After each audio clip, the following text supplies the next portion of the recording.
Bueno, son las 7:15. En este momento, pues no se ha conectado de momento ningún estudiante. Vamos a eh, hacer un pequeño resumen de la tutoría para aquellos que deseen verlo de manera asincrónica, ¿verdad? Hoy corresponde el último tema del curso, que es la parte referente a electroquímica. Eh, la electroquímica tiene que ver con reacciones de oxidación y reducción. Ustedes recordarán que la oxidación probablemente uno la asocia como con la formación de herrumbres y cosas en los metales, ¿verdad? Y es un tipo de oxidación, ¿verdad? No es el único tipo de oxidación que hay, pero es un tipo. Em,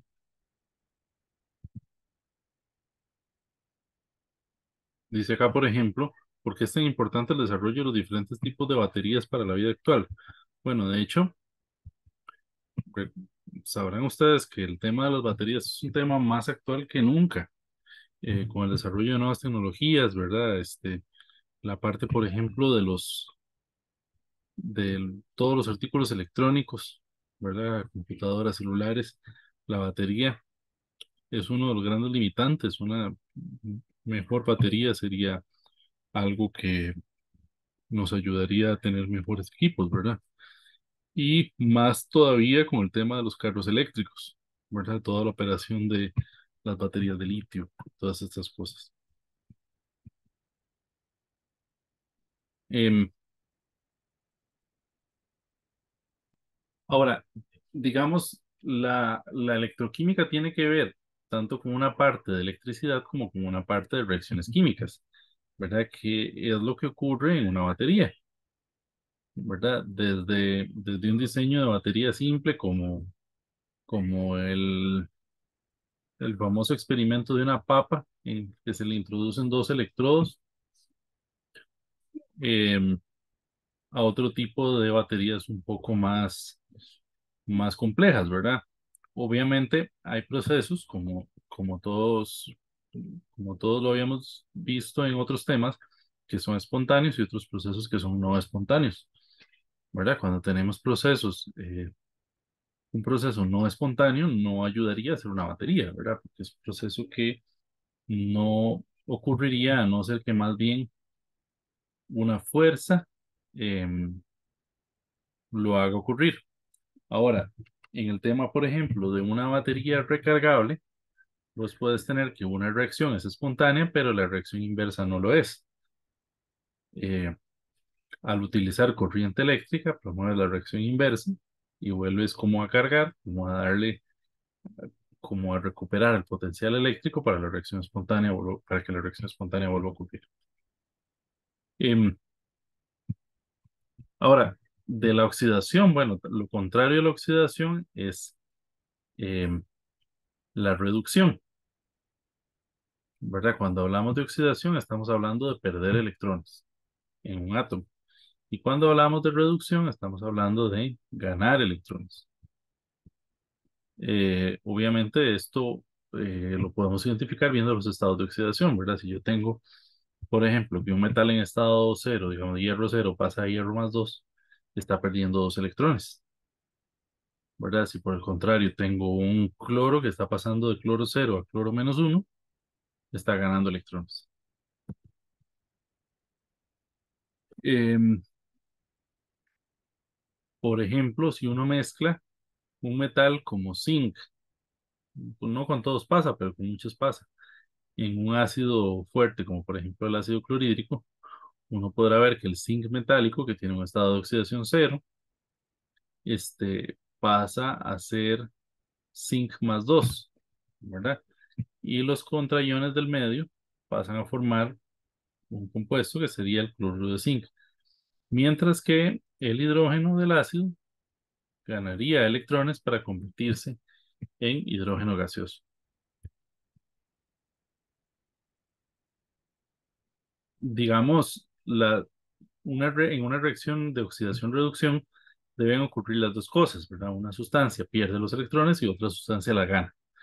No puede ser como que una sustancia los pierde, los electrones desaparezcan, o una la gana, pero no sabemos de dónde la gana, ¿verdad? Es un proceso siempre complementario. Em, Dice la sustancia que hace posible que la otra se oxide se llama agente oxidante. El agente oxidante entonces es el que se reduce, ¿verdad? Por el contrario, el agente reductor es el que se oxida, ¿verdad? Esto puede ser confuso, pero como decíamos que ocurren las dos reacciones de manera semejante, una reacción se oxida y hace que la otra se reduzca, ¿verdad? Uno se reduce y hace que el otro se oxide. Balanceamos las ecuaciones químicas, utilizando pues la ley de la conservación de la masa, ¿verdad? Es decir, lo que tenemos de un lado debe ser igual a lo que tenemos del otro, ¿verdad? Pero en las reacciones de oxidación y reducción, además de balancear la masa, tienen que tener un equilibrio de electrones, ¿verdad? Es decir, si una reacción pierde 5 electrones, la otra debe ganar 5. No pueden, no puede haber un desbalance en el número de electrones. Uno podría dividirlas en una semiecuación de oxidación o una semiecuación de reducción, entendiendo que no ocurre una semiecuación como un hecho aislado, ¿verdad? Sino que ambas ocurren. Y el método de las semirreacciones es una forma sistemática que utilizamos para balancear las reacciones redox. Las reacciones, vamos a ver, por lo general, em, estas reacciones se hacen en medio acuoso y ese medio acuoso contiene un ácido o una base, ¿verdad? Más común en ácido. Em, entonces, siempre hay, digamos, hidrógenos de aguas y de H más y oxígenos de agua que, que aparecen en las ecuaciones. Estos normalmente se toman del agua. Entonces, para balancear este tipo de ecuaciones, por lo general uno inicia balanceando los átomos que son distintos a hidrógeno y oxígeno. Después oxígeno, después hidrógeno y después balanceo de ecuaciones, de electrones, perdón. ¿Verdad? Este es un ejemplo. De hecho, aquí, bueno, en uno de los casos sí hay un metal involucrado, que es el manganeso, que pasa em, de +7, probablemente a +2, no, +4, a óxido de manganeso.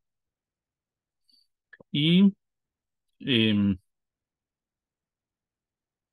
por otra parte tenemos el compuesto de carbono, en el cual probablemente pasa de carbono +3 a carbono +4. Dice acá, la energía liberada en una reacción redox espontánea se puede utilizar para generar electricidad. Es decir, ustedes recordarán, probablemente de física, que la electricidad es un flujo de electrones, ¿verdad? Si yo puedo compartimentalizar una ecuación de tal manera de que de un lado tengo la que me genera los electrones y del otro lado tengo la que los acepta, el puente que los conecta tendría un flujo de electrones. Ese flujo de electrones es una corriente eléctrica, ¿verdad? Y esa compartimentalización se realiza a través de una celda voltaica o celda galvánica. Una reacción espontánea, por ejemplo, si uno agarra una latita de, de zinc y lo pone en una disolución de cobre, ¿verdad? Uno comienza a ver cómo al pasar del tiempo, alrededor de la lámina de zinc se comienza a formar una sustancia coloreada que viene de la solubilización de los iones de zinc 2. Y, y por el contrario, se comienza a depositar también un sólido como color, pues color cobre, ¿verdad? Como color dorado sobre la lata, que corresponde al metal del cobre. ¿verdad? Dice acá los electrones que fluyen por el alambre y los iones que se mueven en la disolución es una corriente eléctrica, como hablábamos hace un rato. Eh, Eso se puede utilizar para hacer un trabajo eléctrico, ¿verdad? Es decir, eh, yo le pongo batería a un control y puedo utilizar, ¿verdad? La energía contenida.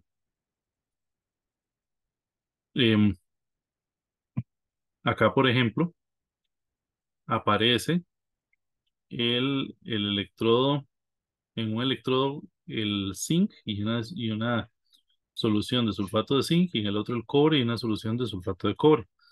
Acá ya no tengo las dos sustancias en el mismo envase, sino que las tengo separadas. Pero ustedes pueden observar acá que hay un puente en el que están unidas, ¿verdad? Y ese puente tiene un disco poroso para permitir el, el paso de los electrones, ¿verdad? Yo si entre estas latas coloco un cable, ¿verdad? Que eso es lo que se observa en esa imagen con el multímetro, yo puedo ver una corriente, ¿verdad? El puente, perdón, los electrones fluyen por el cable, pero el puente permite que haya la migración de los contraiones para cerrar el circuito, ¿verdad? Para mantener la carga completa.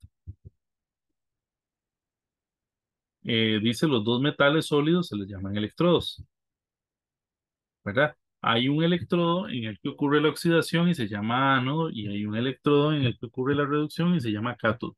Esto es bien importante, ¿verdad? Y una manera de recordarlo es que hay dos vocales al inicio y dos consonantes, ¿verdad? Oxidación y ánodo empiezan con vocal y reducción y cátodo empiezan con consonante, ¿verdad? Si ustedes ocupan recordar en cuál ocurre la reducción, pues en el cátodo, en cuál ocurre la oxidación, cada compartimento, es decir, en donde ocurre la reducción y en donde ocurre la reducción se le llama semicelda.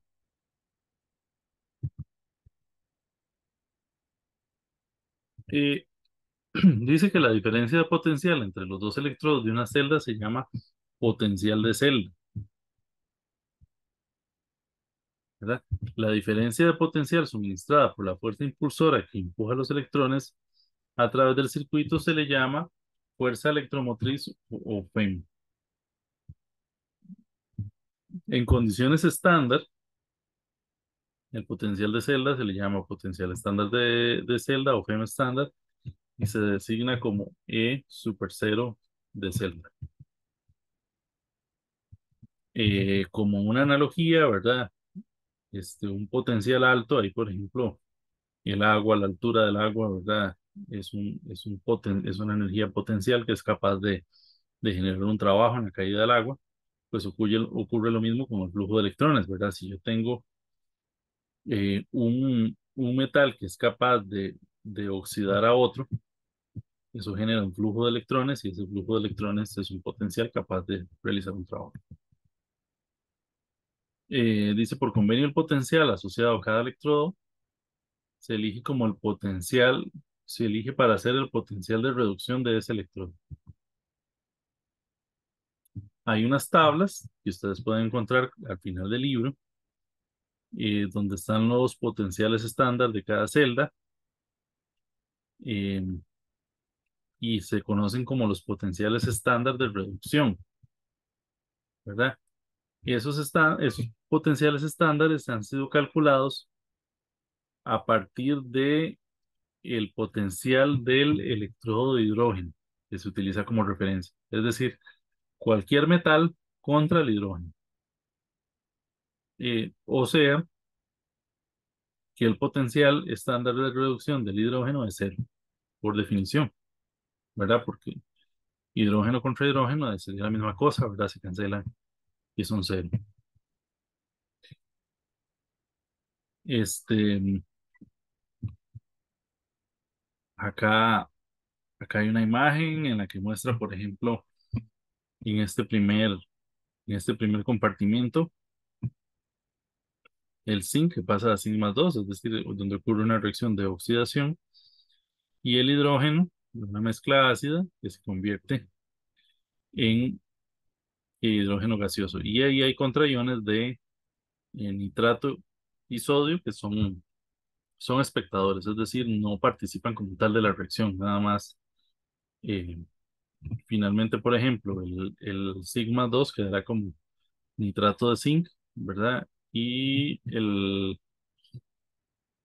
probablemente el nitrato residual de la conversión del hidrógeno al ácido nítrico, quedará como nitrato de sodio, ¿verdad? Cuando uno tiene todas esas tablas, en donde aparece la lista de los potenciales de reducción, em, la, uno puede observar, por ejemplo, si yo tengo, qué sé yo, como la que aparecía al inicio, de zinc a zinc más 2 y de cobre a cobre más 2, yo puedo observar en la tabla cuál potencial estándar aparece más arriba y cuál aparece más abajo y así determinar cuál es el cátodo y cuál es el ánodo, ¿verdad? El que está más arriba sería el cátodo y el que está más abajo sería el ánodo. Es decir, un elemento como, digamos, un metal como el zinc podría ser cátodo o podría ser ánodo según el otro que uno le ponga a la par, ¿verdad? Ahí está, por ejemplo, ese ejemplo del cobre y el zinc, ¿verdad? El potencial estándar del cobre es 0,34 y el potencial estándar del zinc es menos 0,76, por eso el cobre eh, es cátodo, ¿verdad? Es decir, es el que se reduce y el zinc es ánodo y es el que se oxida. Este, Acá es un poco, pues, una explicación de lo mismo, ¿verdad? Si yo tengo, por ejemplo, em, el flúor gaseoso, dice, si es más fácil de reducir, es un agente oxidante más poderoso. Por el contrario, si es algo que es más difícil de reducir, es un agente oxidante menos poderoso. Y al contrario, ¿verdad? Obviamente, si es más fácil de oxidar, es un agente reductor menos poderoso, y si es más fácil de oxidar, es un agente reductor más poderoso. Luego hay otro valor ahí que es de importancia, que es la constante de Faraday. La constante de Faraday aparece en algunas de las ecuaciones. Eh, Hay un poquillo la historia de Faraday que no es tan importante, pero lo importante tal vez de la constante es nosotros relaciona un poco carga con moles, ¿verdad? Entonces yo puedo calcular, por ejemplo, el delta G, que es la energía libre de Gibbs, utilizando menos N, que N representa el número de electrones involucrados, ¿verdad? Como moles de electrones, por el F, que es la constante de Faraday, por el potencial estándar. También podría relacionar, así, bueno, con esta ecuación relaciono potencial estándar con energía libre de Gibbs. Puedo relacionar energía libre de Gibbs con equilibrio utilizando la ecuación del delta G es igual a menos RT, ¿verdad? Donde R es la constante universal de los gases y T es la temperatura, por el logaritmo natural de K, que K es la constante de equilibrio, ¿verdad? O puedo relacionar también el potencial estándar con la constante de equilibrio utilizando esta ecuación que dice que el potencial estándar es igual a RT, ¿verdad? Constante de los gases por la temperatura, entre el número de eh, electrones involucrados por la constante de Faraday y por el logaritmo natural de la constante de equilibrio.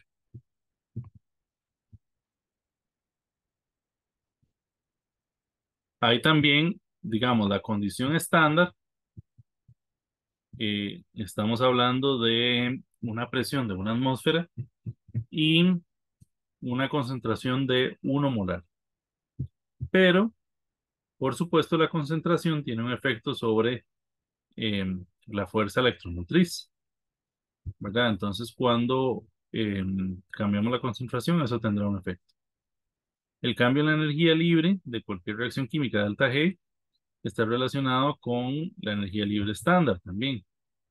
Entonces, hay una que se llama la ecuación de Nernst, que ayuda a comprender por qué la FEM de una celda voltaica cae al descargarse la celda. Em, Dice la celda basada solo en la FEM generada debido a la diferencia de concentración se llama celda de concentración, ¿verdad? Que es, por ejemplo, em, cuando se nos habla de el, em, como las baterías de litio-ion o las baterías de níquel-ion, ¿verdad?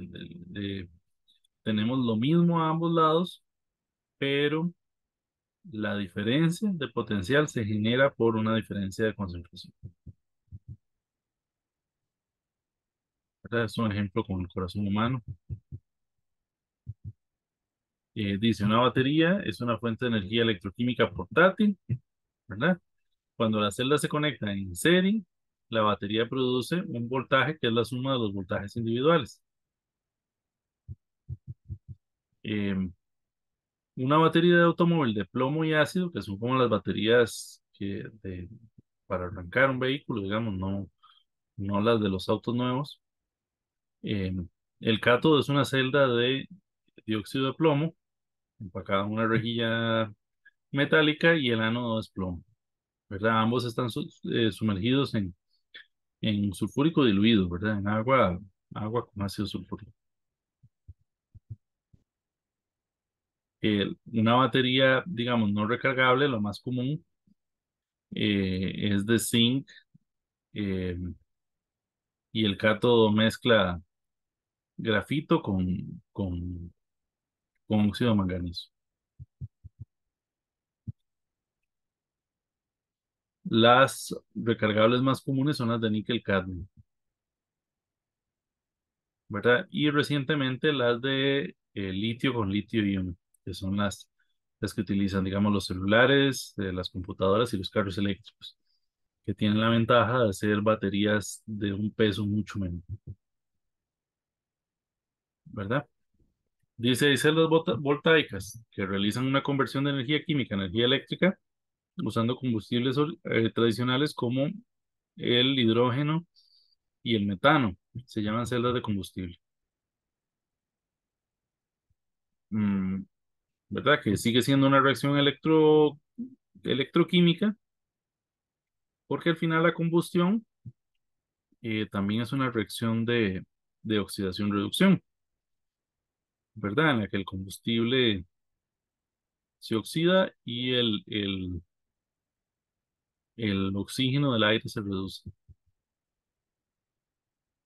Las reacciones de corrosión, ¿verdad? Como ahora lo que hablamos, de que la oxidación es como lo que uno piensa en la formación de rumbre, ¿verdad? Como ese tipo de cosas.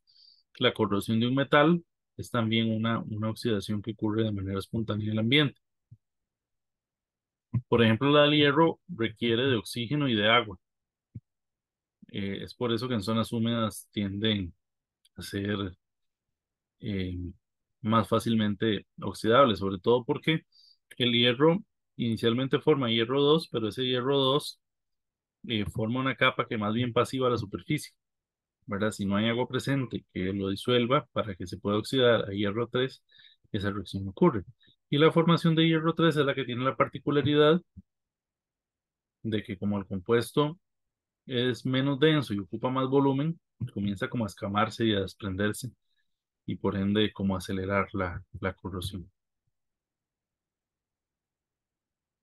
¿verdad? Ahí está un poquito una descripción de lo que hablamos. Dice acá también que con frecuencia los objetos hechos con hierro se recubren con una capa de pintura o de otro metal como el estaño o el zinc para protegerlos de la corrosión. Eso es cuando se recubren con una capa de otro metal que tiende a formar un, un óxido que no se, que permanece en la superficie, eso es lo que se le conoce como el galvanizado, ¿verdad? Dice acá, para proteger un metal de corrosión, convirtiéndolo en el cátodo, en una celda electroquímica, se le conoce como protección catódica. El metal que se oxida al proteger el cátodo se llama un ánodo de sacrificio. Se usa mucho en cierto tipo de objetos, por ejemplo, ahora en algunos de los calentadores de agua se les pone una placa metálica de un metal que tiende a oxidarse más fuertemente que los componentes del equipo ¿verdad? Pensando en que se va a ir lentamente oxidando y gastando, pero igual es una placa grande, no pasa nada, pero esto va a evitar que por otra parte el equipo se corrompa.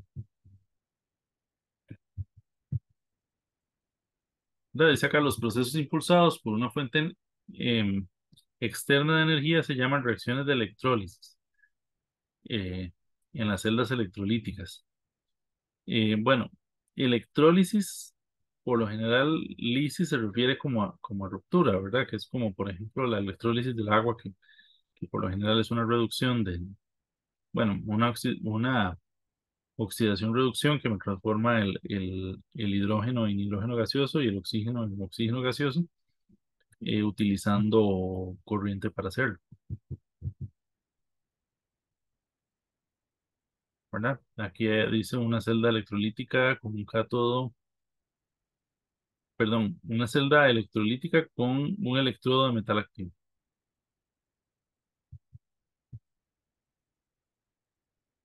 La cantidad de sustancias que se producen o se consumen en electrólisis están relacionadas con la cantidad de energía que se utiliza, ¿verdad? Los electrones se pueden representar como reactivos o productos en las ecuaciones. Eh, Ahí hay una representación de el proceso de Hall, ¿verdad? Con ánodos de grafito.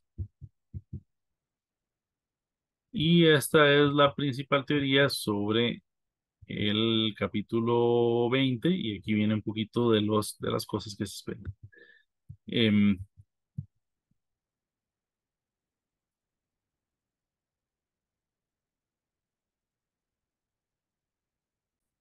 Ahora vamos a revisar algunos de los problemas que se han sugerido para este capítulo 20, ¿verdad? Es importante entender que hay algunas de las ecuaciones que son importantes, ¿verdad? Mencionábamos que el potencial estándar de celda es el potencial de reducción menos el potencial de oxidación, ¿verdad? La de la energía libre que mencionábamos hace un rato. Eh, Luego, esta ecuación que dice que el potencial de celda es igual al potencial estándar menos RT entre NF por el logaritmo del cociente de reacción para cuando tenemos sustancias que no necesariamente están en equilibrio y y no necesariamente están en condiciones estándar, ¿verdad? Por ejemplo, em, habla acá de una celda formada por un electrodo estándar de hidrógeno y por una lámina de magnesio, ¿verdad? Acá está descrito. El electrodo de hidrógeno, comúnmente se utiliza platino, ¿verdad? Para tener un metal, el platino como tal es inerte, no participa en la reacción, nada más eh, el hidrógeno gaseoso se burbujea sobre el electrodo, ¿verdad? Y parte de ese hidrógeno, este, se adherirá a la superficie, ¿verdad? Y en el medio hay H más. En el otro electrodo tenemos este magnesio y magnesio más 2, ¿verdad? Siempre hay un puente salino para que los iones, este, ¿cómo se llama? Espectadores puedan fluir. Y la corriente se hace pasar a través de un multímetro y ese multímetro muestra un potencial eléctrico de 2,40, ¿verdad? Entonces, aquí nos piden describir el esquema de celda. ¿Cómo se describe el esquema de una celda? Este, Primero se muestra la reacción de oxidación y después la reacción de eh, reducción, ¿verdad? Entonces, en la reacción de oxidación tenemos el platino y el hidrógeno, ¿verdad? El platino es realmente el electrodo inerte, ¿verdad? Pero es el hidrógeno, a una atmósfera de presión, ¿verdad? Con una línea dividimos de el H más a la concentración dada, ponemos dos líneas y después se describen los elementos de la reacción de reducción, que sería el, el magnesio, ¿verdad? Concentración de 1 molar y el magnesio sólido. Pueden observar acá que la reacción de oxidación está descrita, digamos, primero la especie reducida y luego la especie oxidada, y la de reducción de la especie oxidada a la especie reducida. ¿Verdad? Dice acá, escriba la semireacción de reducción y de oxidación. ¿Verdad? La de reducción es esta misma que está aquí, ¿verdad? Sería del magnesio al magnesio cero. Para que el magnesio se convierta en magnesio cero es necesario agregar dos electrones. Por el contrario, si yo tengo hidrógeno, el hidrógeno se me convierte en 2H más, liberando dos electrones. ¿Verdad? Es decir, un electrón por cada H más. Dice acá el problema, calcula el potencial estándar de semicelda formada por el Mg más el Mg más 2. Entonces, si uno se va a la tabla, puede encontrar los valores de potencial estándar, ¿verdad? Porque son condiciones de una atmósfera y concentraciones de 1 molar. Y ahí ustedes podrán encontrar que el, bueno, aquí no hace falta en realidad verlos de la tabla, porque el potencial de la celda está dado por el problema, que está acá, ¿verdad? 240 voltios. Eso nos lo indica el problema. Luego, si ustedes recuerdan, el potencial del hidrógeno, como es el electrodo de referencia, en condiciones estándar, el potencial del hidrógeno siempre es cero, ¿verdad? Por ende, yo de aquí puedo despejar el potencial del magnesio, que sería 240. Dice acá, considera los valores de potencial estándar de reducción a 25 grados que podrá encontrar en el apéndice del libro de texto y determine el orden creciente del poder oxidante de las siguientes reacciones, ¿verdad? Entonces, por ejemplo, acá nos vienen dados los, los valores em, de poder oxidante, ¿verdad? Y pues básicamente el valor más negativo es el que vamos a ir poniendo primero, ¿verdad? Este es 0.28, 0.2 se sigue, ¿verdad? Este es positivo, pero no tan positivo como este, ¿verdad? El más positivo sería el último. Ok. Y el segundo problema que tenemos es el del cálculo de la fuerza electromotriz, ¿verdad? Para eso tenemos dadas dos reacciones, pero ya la concentración ya no es a condiciones estándar, ¿verdad? Pueden ver que el cadmio tiene una concentración de 0.5, el hidrógeno tiene una presión de 4.2 y el H más tiene una concentración de 0.25, ¿verdad? Aquí viene dado que para la reacción del cadmio de reducción, el potencial es menos 0.403 y para el hidrógeno, como hablamos anteriormente, es de 0, ¿verdad? Para balancear la ecuación global, eh, uno puede sumar las cosas que tenemos a ambos lados, ¿verdad? Bueno, la ecuación de ordenadas en la forma correcta, ¿verdad? Este, la, la, la, la oxidación ocurre en el valor más positivo, que en este caso sería el del hidrógeno, ¿verdad? Entonces, dada que esta es la reducción, la oxidación de este sería la reacción eh, inversa, ¿verdad? Que sería más bien que el H2 me generaría 2H más 2 electrones, ¿verdad? Entonces, yo podría sumar acá lo que tengo de cada lado, ¿verdad? En este lado tengo cadmio más 2, ¿verdad? Más H2 más 2 electrones. Y del otro lado tengo el cadmio cero más 2H más 2 electrones, ¿verdad? Y lo que decíamos hace un rato, los electrones deben sumar porque se tienen que cancelar. No nos pueden sobrar electrones. Y además tiene que tener un balance de masas, ¿verdad? Yo tengo un cadmio de cada lado y tengo dos hidrógenos de cada lado, ¿verdad? Que es esta reacción que está aquí, mostrada en la parte de abajo. ¿verdad? Sabiendo que esta es la reacción, entonces yo diría que el potencial de celda es la del cátodo menos la del ánodo. Como decíamos hace un rato, em, en la del cátodo, que es la que se da la reducción, sería la del cadmio, ¿verdad?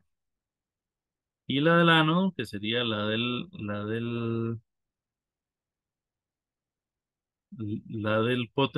perdón,